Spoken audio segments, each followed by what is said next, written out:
ईश्वरीय शक्तिलाई नमन, स्वामी वेदाद्री महर्षिलाई नमन। आज हामी स्वामीजीको यो नोभेम्बर 13 को विषय लिएर आएका छौं। यहाँ उपस्थित सबै महानुभावहरूलाई मेरो स्वागत तथा हार्दिक नमस्कार। आजको टपिक आत्माका 3 चरणहरू भन्ने सिधै यसको ट्रान्सलेसन हुन आउँछ, उल्था हुन आउँछ, the 3 stages of the sole.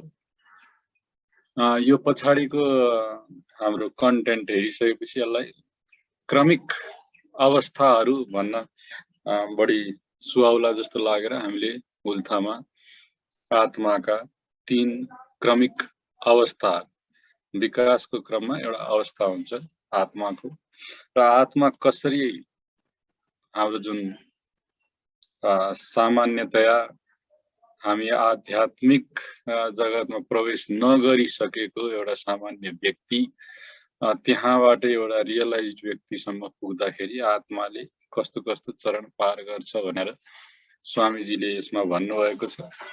र यसमा सिधै टु द पोइन्ट विषयमा प्रवेश गर्नुहुन्छ स्वामीजी। यसलाई हामी उहाँले भन्नुभएको जस्तै गरी नै हामी अगाडि बढ्दै जान्छौँ। खाली हामी आत्मा भन्दाखेरि स्वामीजीले जुन परिभाषित गर्नुभएको छ त्यसमा आत्मा भन्नाले हामी के बुझ्छौं भनेर म खाली सुरुमा भन्न चाहे।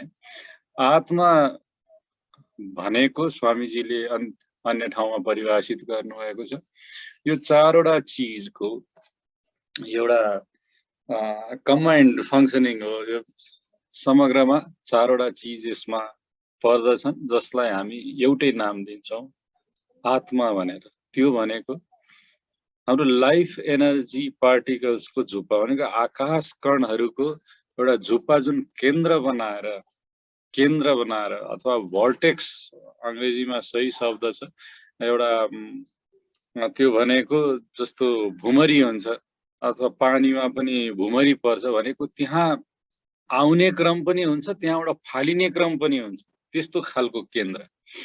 त्यो कणहरूको त्यो झुप्पा जसले केन्द्र बनाएर बसेको हुन्छ त्यो आकाश कणको झुप्पा। दोस्रो भनेको हाम्रो मन, जुन मन पनि के हो भनेको बायोम्याग्नेटिजम हो। यो लहर बनाएर घुमिरहेको छ जसको केन्द्र पनि उसले घुम्ने क्रममा त्यो मनको केन्द्र पनि त्यही झुप्पामै हुन्छ, किनभने त्यो लहर त त्यही कणहरू घुम्दाखेरिको त्यसको रिजल्ट, त्यो लहर त त्यसैको पार्ट। तेस्रो भनेको अन्तर्निहित मूल चेत भनेर भन्नुहुन्छ स्वामीजी। अन्तर्निहित मूल चेत भनेको त्यो कन्सियसनेस, हामी सारा कन्सियसनेस भन्छौं, चेतना भनेर भन्छौं।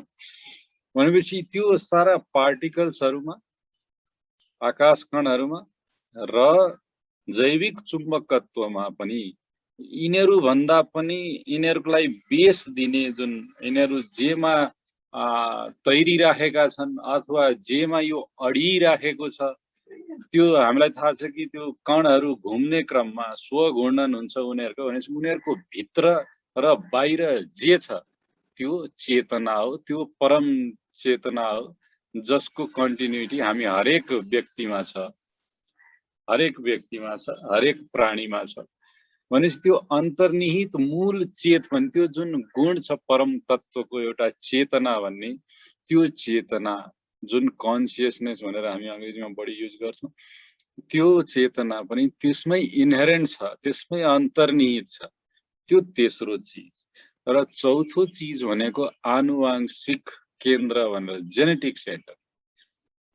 यो सारा चीजमा मनको केन्द्र त हो, आकाश कणको केन्द्र पनि हो, त्यो सबैलाई एउटा स्टेबिलिटी दिइराखेको छ त्यो परम तत्वले, जसमा चेतना भनेको त्यसको सबैभन्दा महत्त्वपूर्ण गुण हो मानवमा आइपुग्दा। र हरेक प्राणीमा त्यो सबभन्दा महत्त्वपूर्ण चीज चेतना हो जसले सबलाई चाहिँ डोर्याइराखेको छ। अनन्त यो विकास क्रमको या सारा जुन वर्षहरू हामीले यो अरबौं खरबौं हामीले पार गर्यौं, जति पनि निर्जीवदेखि जीवितदेखि हामीसम्म, ती सारा चीजलाई डोर्याउने एउटा चेतना छ मूल रूपमा, त्यो छँदैछ। त्यसपछि एउटा जेनेटिक सेन्टर भनेको त्यो सारा चिजहरू, इभोल्युसनका सारा चिजहरू अङ्कित भएर आएको, हामीले पाएको चिज पनि त्यहाँ छ र हामीले जानी नजानिकन हाम्रो जन्मदेखि आजसम्म गरेका चिजहरूलाई दोहोऱ्याइरहँदा, बानीमा परिवर्तित गरिरहँदा त्यसले बनाएका गहिरो छापहरू पनि त्यहाँ गएर अङ्कित छन्, जसले हाम्रो अब आउने भाग्य भनेर जुन हामी भन्छौँ, अब आजभन्दा पछि हामीले प्राप्त गर्ने फल, कर्मको फलको रूपमा त्यो आकर्षित गर्न, कर्मको फललाई आकर्षित गर्न महत्त्वपूर्ण भूमिका खेल्छन् र हामीलाई कस्तो बनाउने, हामी कस्तो बन्छौँ भविष्यमा भनेर त्यसलाई गाइड गर्ने चिज पनि हुन्छ। भनेपछि यी चारवटा फङ्सनहरू, चारवटा यसलाई भागहरू छन्। यिनीहरूलाई समग्रमा, यी चार चिजलाई समग्रमा, किनभने ती एउटै केन्द्रमा छन्, ती सबै चारैवटा, ती चारैवटाको समग्रतालाई हामी आत्मा भनेर भनिराखेका छौँ वेदाद्री महर्षिको दर्शनमा। यो आत्मा जसमा एउटा अन्तर्निहित मूल चेत छ, जुन सधैँ अलवेज फ्री भनेर भन्छौँ, सधैँ मुक्त छ, तर त्यसलाई बाँध्ने काम, जुन बाँध्ने नै शब्द मैले युज गरेँ, त्यसलाई जसले बाँध्ने काम गरेको छ त्यो जेनेटिक सेन्टर, आनुवांशिक केन्द्र र त्यसमा रहेका छापहरू, त्यसपछि मन र त्यसपछि यो हाम्रो आकाश कणहरू जो हाम्रो त्यो आत्मिक केन्द्रमा ठुलो जुप्पा, एनर्जीको ठुलो प्याकेट बनेर त्यहाँ बसेको छ र सारा शरीरलाई ऊर्जामय बनाउनलाई त्यहाँबाट एनर्जीको सर्कुलेसन गरिराखेको छ। त्यही भएर सबभन्दा पहिला मैले आत्माको परिचयबाट सुरु गरेँ। अब स्वामीजीको शब्दहरू हामी अगाडि हेरौँ।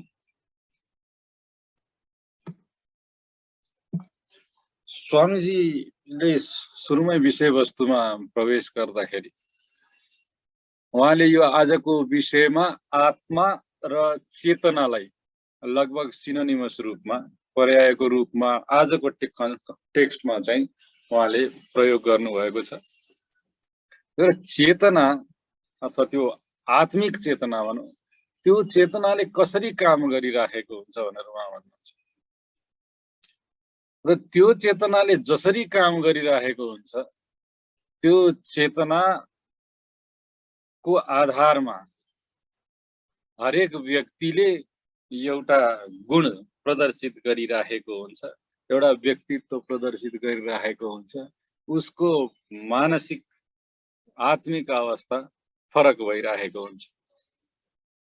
त स्वामीजीले सुरुमै के भन्नुभयो भने यो चेतना हाम्रो शरीर, हाम्रो जीवन शक्ति र सत्यको स्थितिमा, हाम्रो शरीरमा जुन सत्यको अंश छ त्यसमा काम गर्दाखेरि यसले तीन किसिमले काम गर्छ, जसलाई रेस्पेक्टिभली हामी के भन्छौँ, कामधेनु, कर्पागम र चिन्तामणि भनेर भन्दछौँ।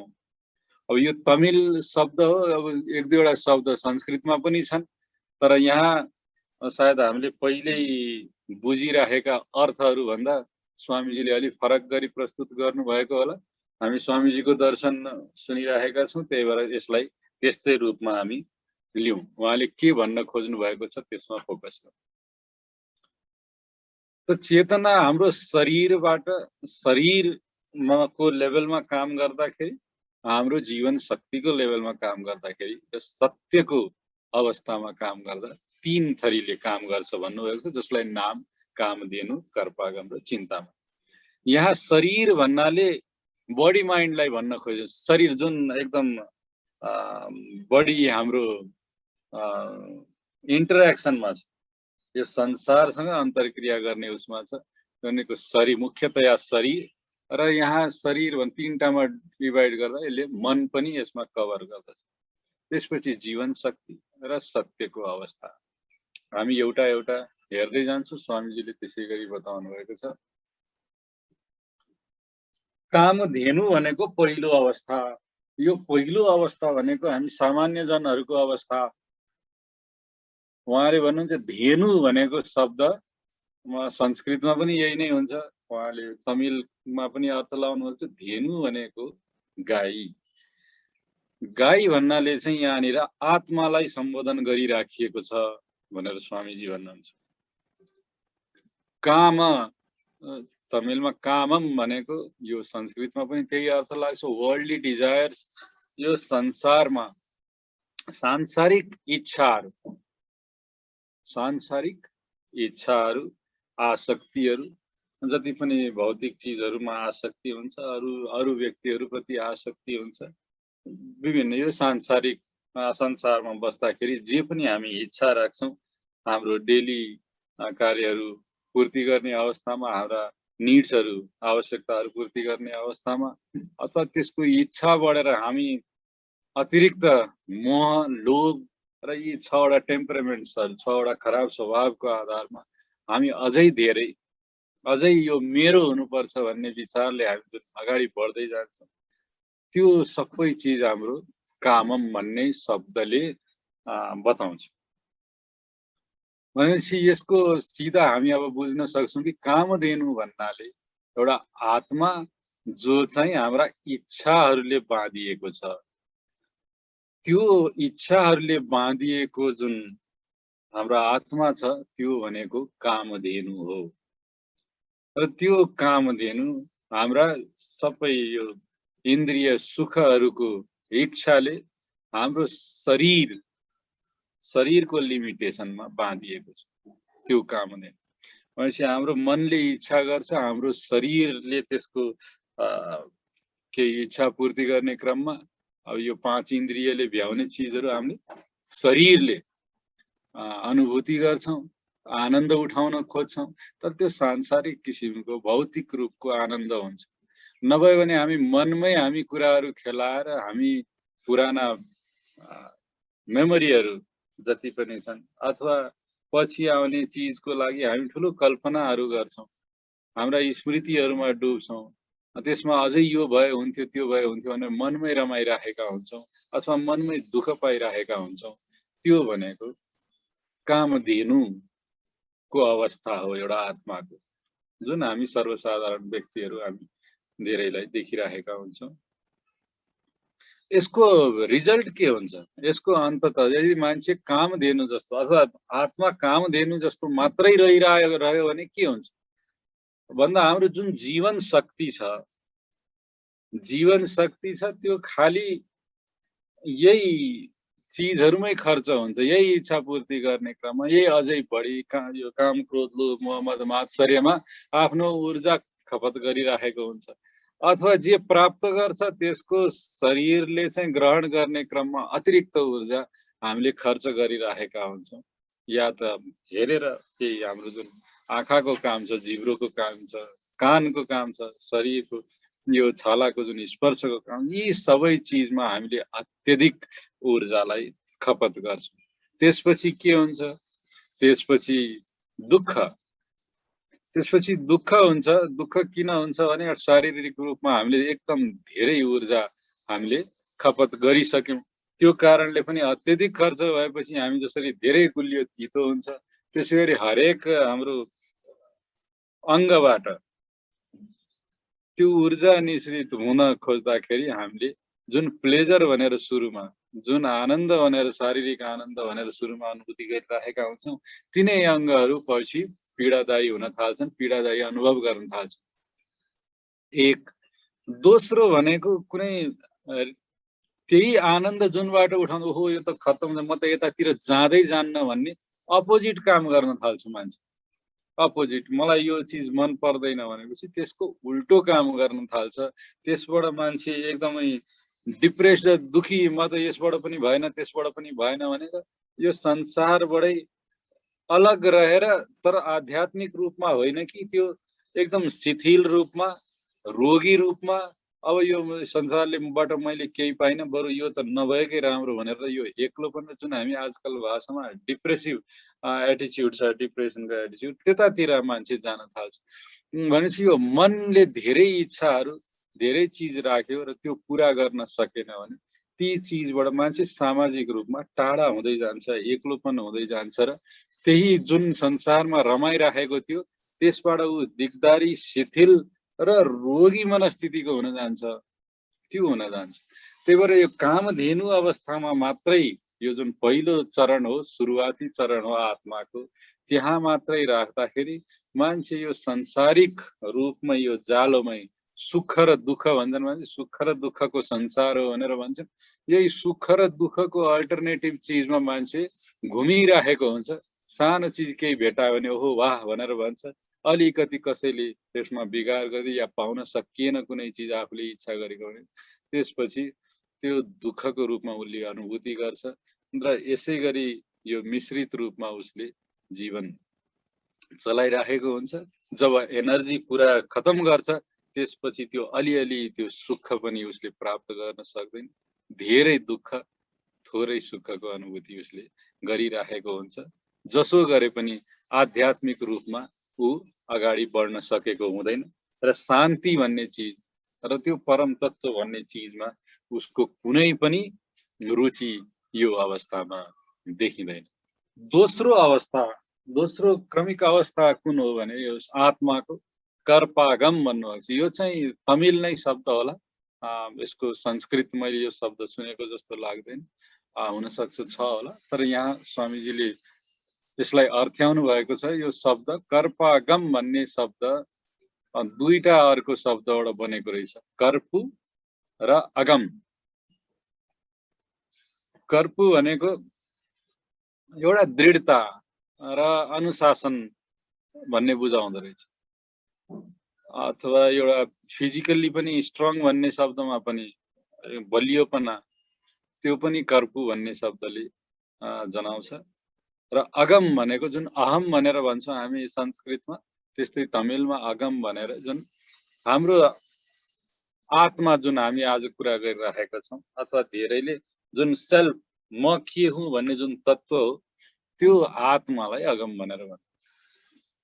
भनेपछि यो दुईटालाई जोड्दा के हो भने यो अवस्थामा आत्माले एउटा अनुशासन अथवा हामी आत्मिक शक्तिले, किनभने आत्मामा हामीलाई थाहा छ कि मन पनि छ, जेनेटिक सेन्टर पनि छ, लाइफ एनर्जी पार्टिकल छ, त्यो सत्य तत्व पनि छ। भनेपछि यो चारवटाको कारणले जुन मनको स्ट्रेन्थ, यो मनलाई चाहिँ अनुशासित गर्न सकिने अवस्था, आत्मालाई अनुशासित र बलियो बनेको अवस्था, आत्माको बलियो दृढ अनुशासित अवस्था भनेको कर्पागम अवस्था हो। यो कसरी आउँछ यसलाई स्वामीजी भन्नुहुन्छ, डिस्क्राइब गर्नुहुन्छ। जुन पहिलो अवस्थामा कामधेनुको अवस्थामा यो आत्मा एउटा चरणबाट, कस्तो चरणबाट पार भयो भने अथवा त्यसमा रुमल्लियो भने जहाँ सुख पनि छ दुःख पनि छ, इच्छा छ, त्यो इच्छा पुरा हुँदाखेरि क्षणिक सुख, पुरा नहुँदा एकदम लामो दुःख अथवा दुःखै दुःखको सागर हो भन्ने मान्छेले अनुभूति गर्न थाल्छ।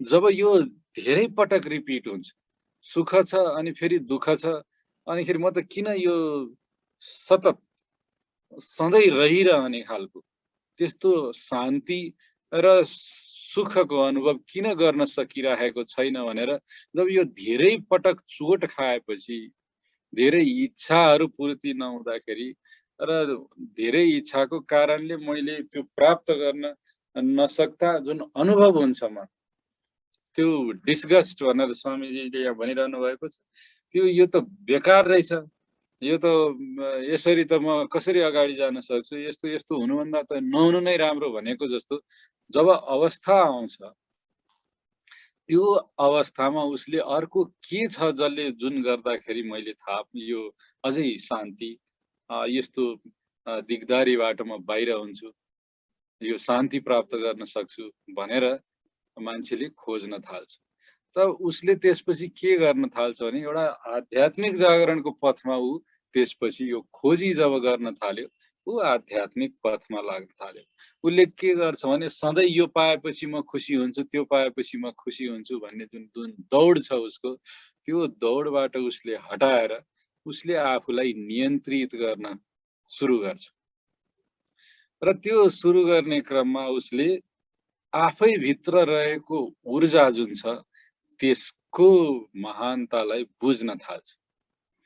भनेपछि यो चेतना जुन छ एउटा गुरुको सानिध्यमा एउटा पथ उसले जुन समाज छ त्यसपछि यो दौडबाट हटेर म यो के हो, म के गरेँ भने शान्ति हुन्छ र म खासमा हो के? किन यस्तो मलाई सधैँ दुःख भइराखेको थियो? यो के गर्यो भने चाहिँ यो सुख हुन्छ, आनन्द हुन्छ, शान्ति हुन्छ, यो चिज भनेर खोज्न थाल्दा कुनै त्यस्तै व्यक्ति लाइक माइन्डेड व्यक्ति या गुरुसँग सानिध्यतामा आउँछौ र त्यसपछि उसले आफूभित्र रहेको ऊर्जालाई थाहा पाउँछ। ओहो ममा त एक ऊर्जा रहेछ।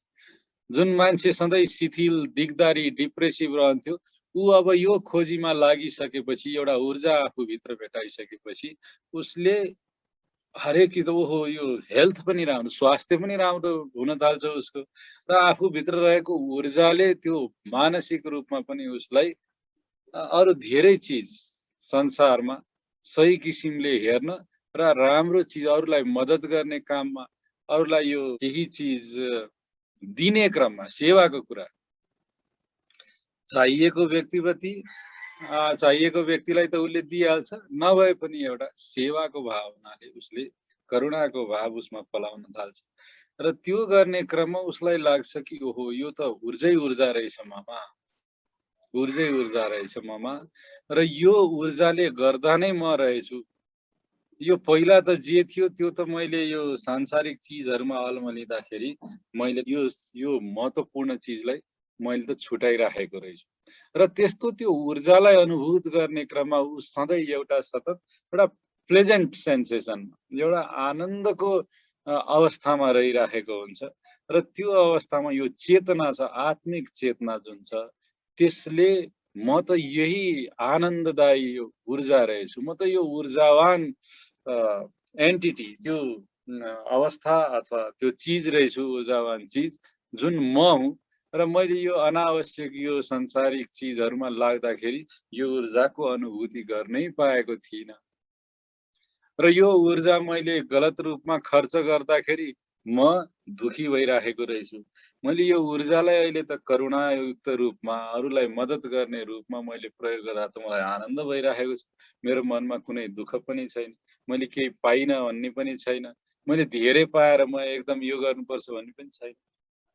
सो त्यो व्यक्ति एउटा अवस्थामा आफूलाई बिस्तारै नियन्त्रित गर्दै जाँदा, आफ्ना कार्यहरूलाई नियन्त्रित गर्दै जाँदा, आफ्ना बानीहरूलाई नियन्त्रित गर्दै जाँदा र त्यो अनुभूतिमा त्यो ऊर्जा आउन थालिसकेपछि त्यो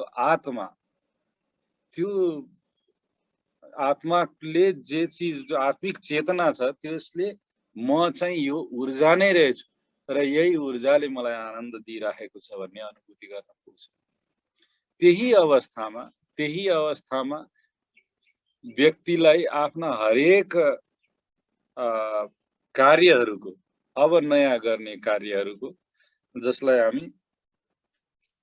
हामी भन्छौँ नि सञ्चित कर्म, प्रारब्ध कर्म, अकाम्य कर्म भनेर त्यसरी हामीले गर्ने अब अहिले गर्ने अकाम्य कर्म जुन छ, वर्तमान कर्म जुन छ त्यसप्रति मान्छे जागरुक हुन थाल्छ। म यति ऊर्जा छ म यसलाई गलत रूपमा किन गलत कार्यमा किन खर्च गरौँ र यही गर्ने क्रममा उसको यो लगनशीलता र सावधानीका साथ कुनै पनि कार्यहरू गर्ने उसको बानी बन्दै जान्छ र जब त्यस्तो बानी बन्दै जान्छ उसका पुराना गलत बानीहरू, गलत तरिकाहरू बिस्तारै हट्दै जान्छन् र एउटा व्यक्तिको आत्मा जुन छ त्यसले एउटा दृढता, लगनशीलता प्राप्त गरेको अवस्थामा पुग्छ जसबाट ऊ अझै ठुलो, अझै विराटलाई बोध गर्नको लागि तयार अवस्थामा हुन्छ। तर यो दोस्रो अवस्था जुन छ कर्पागम भनेको अवस्था एउटा व्यक्तिले आफू ऊर्जा हुँ, एउटा अथाह ऊर्जाको स्रोत हुँ, त्यो ऊर्जालाई मैले सही रूपमा खपत गर्यो भने सही हुन्छ, गलत गर्यो भने चाहिँ मलाई पछि पीडा आउँदो रहेछ भनेर उसले थाहा पाउँछ र उसका हरेक आकाम्य कर्महरू सही हुन थाल्छ। यो अवस्था आत्माको दोस्रो अवस्था हो, अथवा चेतनाको दोस्रो अवस्था हो।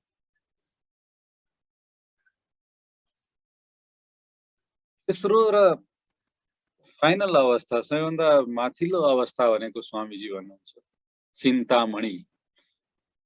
यो यहाँ यो शब्दलाई उहाँले टुक्र्याएर यसमा डिस्क्राइब गर्नुभएको छैन, तर हामी थुप्रो ठाउँमा संस्कृतमा पनि यो शब्द युज हुन्छ, यो तमिलमा पनि युज हुँदो रहेछ। अब चिन्ता भनेको चिन्तन या विचारहरू भन्ने अर्थ लाग्छ। मणि भनेको रत्नको रूपमा युज हुन्छ। त्यो दुईटा शब्दको चाहिँ संस्कृतमा त्यही हुन्छ, यहाँ तमिलमा उहाँले बुझाउनु भएको छैन टुक्र्याएर, तर अर्थ लगभग हामीले यो चिज सुनिसकेपछि हामी आफै विचार गर्न सक्छौँ त्यसले त्यो के भन्न खोज्नु भएको हो भनेर, अथवा त्यो शब्दले के जनाउँछ भनेर। यो चिन्तामणि भन्ने तेस्रो र सबैभन्दा उच्च अवस्था, फाइनल अवस्था हो, जसमा चाहिँ विचारहरू स्ट्याटिक हुन्छन्, विचारहरू स्थिर भइसक्छन्। यो त्यो अवस्था हो जुन अवस्थामा विचारहरू स्थिर हुन्छन्, भनेको विचारहरू रहँदैन, विचारहरू स्थिर हुन्छन् भन्नुको मतलब के हो? हामीलाई थाहा छ कि फेरि एकचोटि हामी रिमाइन्ड गर्नु छ, एनर्जी पार्टिकल्स जुन छ, आकाश कणहरू धेरै स्पिडमा एउटा पार्टिकल घुमिराखेको छ, त्यो स्पिडमा त्यो फ्रिक्सनमा आउँछ, जुन बाहिरी त्यो जुन सत्य तत्त्व छ अथवा शिव तत्त्व भनेर भन्छौँ, जुन स्ट्याटिक स्टेट छ, त्योसँग फ्रिक्सनमा आउँदाखेरि केही लहरहरू उत्पन्न हुन्छन्, जुन लहरहरू बायोम्याग्नेटिजम या युनिभर्सल म्याग्नेटिजम युनिभर्समा त्यसरी छन्। भने हाम्रो शरीरमा जुन लहरहरू चाहिँ केही सोच्दाखेरि बनिरहेका छन्, ती लहरहरू तिनीहरू पनि बायोम्याग्नेटिजम नै हुन्। र त्यो बायोम्याग्नेटिजम कहाँ गएर अन्त्य हुन्छ भने त्यो बिस्तारै बिस्तारै त्यसको स्पिड कम हुँदै गएपछि एक ठाउँमा टक्क जति बेला अडिन्छ, लहरको माथिल्लो र तल्लो जुन उतार चढाव छ त्यो जब बिस्तारै घट्दै घट्दै घट्दै जुन एम्प्लिच्युड भन्छौँ, घट्दै घट्दै गएर एक ठाउँमा रोकिँदाखेरि त्यसलाई स्ट्याटिक भन्छौँ। र जति बेला त्यो रोकियो त्यहाँ त केही पनि छैन, किनभने त्यो नरोकिएको कारणले नै त्यसलाई हामी लहर भनिरहेका थियौँ। जस्तो समुद्रमा छाल आउँदाखेरि त्यो छाल हुन्जेलसम्म हामी त्यसलाई छाल भनिरहेका छौँ, छाल छैन भने त त्यसलाई हामी समुद्र नै भन्छौँ। त्यस्तै कारणले गर्दा जब त्यो स्ट्याटिक हुनु, थट्सहरू स्ट्याटिक हुनु भनेको त्यहाँ खाली चेतना मात्रै हुनु अथवा शिव तत्त्व मात्रै हुनु हो।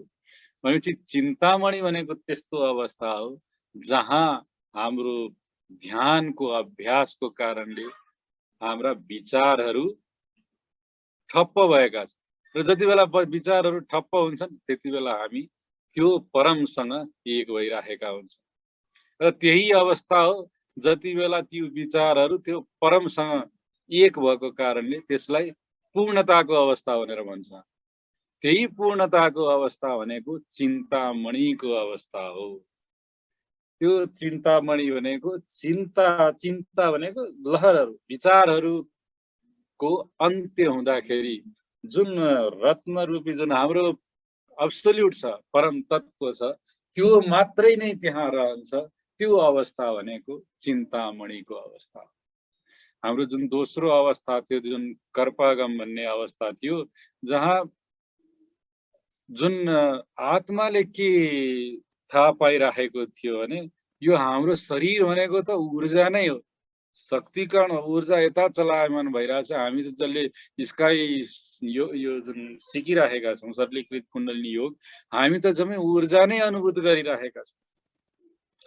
कुण्डलिनी भनेर हामी ऊर्जाको हामीमा अवस्थिति प्रत्यक्ष अनुभूत गरिराखेका छौँ। त्यसैलाई हामी कर्पागमको स्टेजमा हामी जुन हामीले सहस्रार चक्रको ध्यानसम्म हामीले अभ्यास गर्छौँ सुरुको हाम्रो दीक्षापछि, त्यो अवस्थामा हामीलाई के थाहा, हामी त यही हौँ।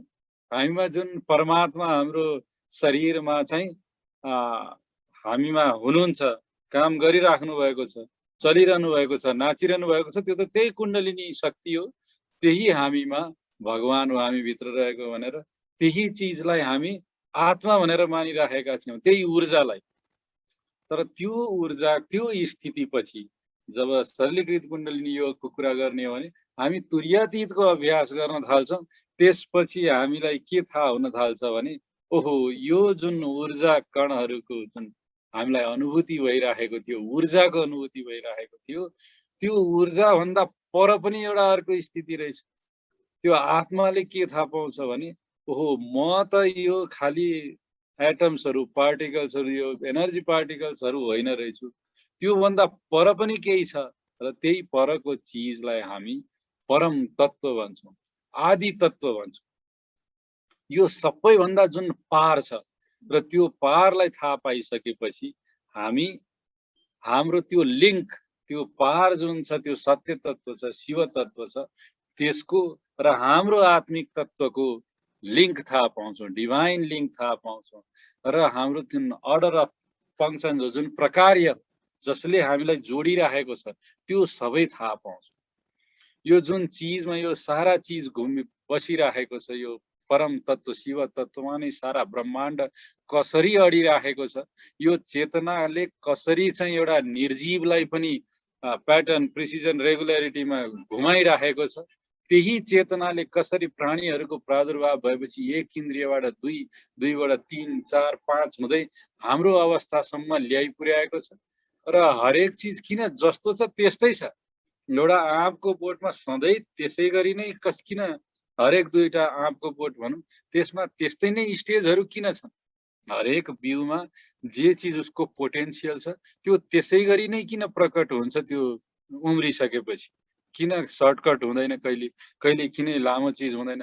किन कुनै आँप चाहिँ अर्को सुन्तला जस्तो फल्दैन भने जस्तो यो अर्डर अफ फङ्सन जुन छ, प्रकार्य छ, यो कुनै चेतनाले एउटा ठाउँमा एउटा जेनेटिक इम्प्रिन्ट्स अथवा हामी जुन आनुवांशिक केन्द्र भनेर जेनेटिक सेन्टर हरेक प्राणी त्यो प्लान्ट होस् एनिमल होस्, जुन हामी जुन पनि चिज हामी कुरा गरिराखेका छौँ त्यसमा त्यो अङ्कित गरिदिइसकेपछि त्यसलाई त्यसै गरी चलोस् भनेर जुन सिस्टम बनेको छ, प्रणाली बनिसकेको छ यो परमात्माको ठुलो विराट यो कार्यक्रममा, जसलाई प्रकार्य भनेर भन्छौँ, जसलाई चेतनाको कार्य भनेर भन्छौँ हामी, त्यो हामी थाहा पाउन थाल्छौँ। र त्यो थाहा पाउन सकेको अवस्था भनेको चिन्तामणिको अवस्था हो। र त्यो हामीले यति नै कुरा गर्दा के थाहा पायौँ भने त्यो त्यति बेला प्राप्त हुन्छ जति बेला हाम्रो ध्यानको अभ्यासले हाम्रा विचारहरू स्थिर हुन्छन् र त्यही स्थिर अवस्थालाई हामी परमात्मा बोधको अवस्थामा पनि हामी भन्दछौँ। र त्यो गर्नको लागि हामीसँग स्टेप बाई स्टेप हामीसँग क्रमिक रूपमा हामीलाई स्वामीजीले केही ध्यानका अभ्यासहरू सिकाउनु भएको छ र त्यो अभ्यासको कारणले हामी पहिला ऊर्जा आफै भित्र भएको ऊर्जालाई बोध गर्छौँ, आफ्नै आत्मालाई बोध गर्छौँ, जसमा महत्त्वपूर्ण सबैभन्दा अनुभूत गर्न सजिलो हुने त्यो ऊर्जा छ।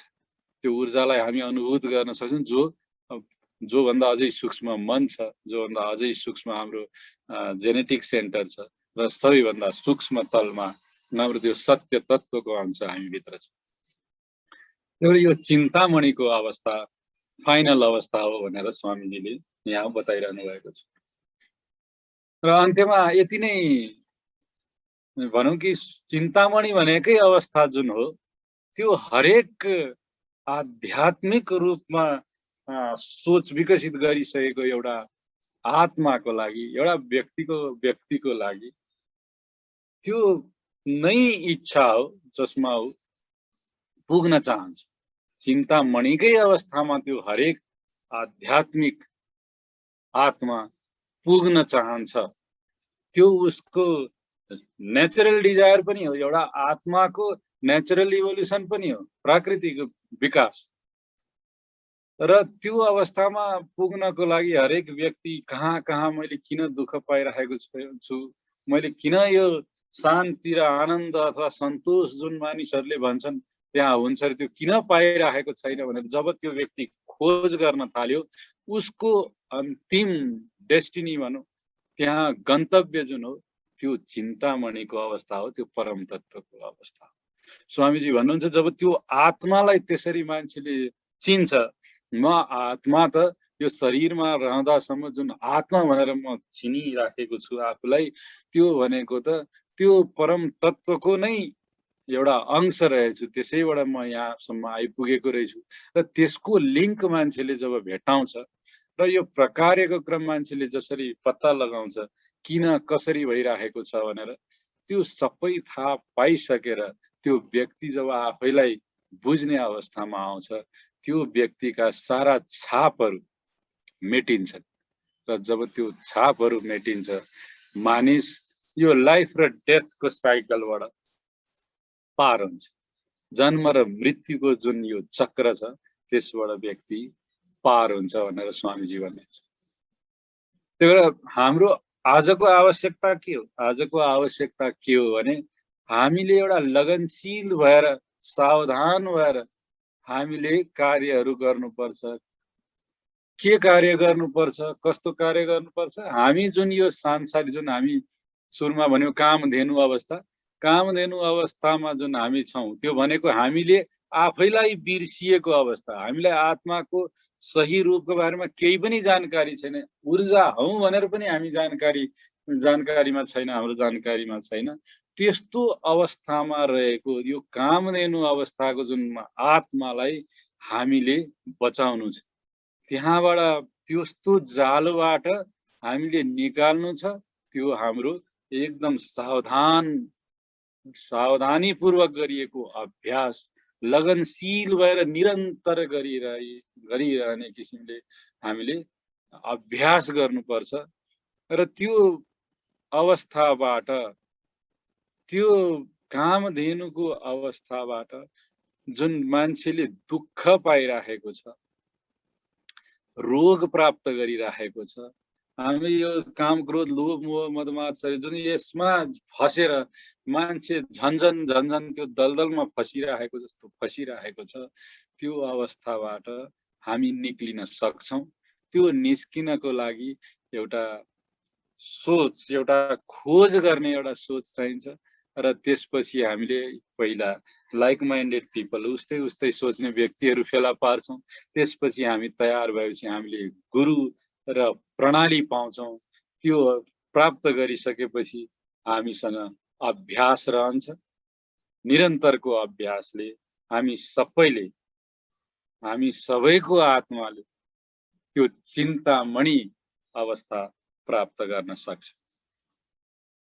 मैले यतिमै आजको यो स्वामीजीको विचारलाई यही विराम दिए। ईश्वरीय शक्तिलाई नमन, स्वामी वेदाद्री महर्षिलाई नमन। ईश्वरीय शक्तिको हामी सबैमा सदैव कृपा रहिरहोस्। Be blessed by the divine. धन्यवाद।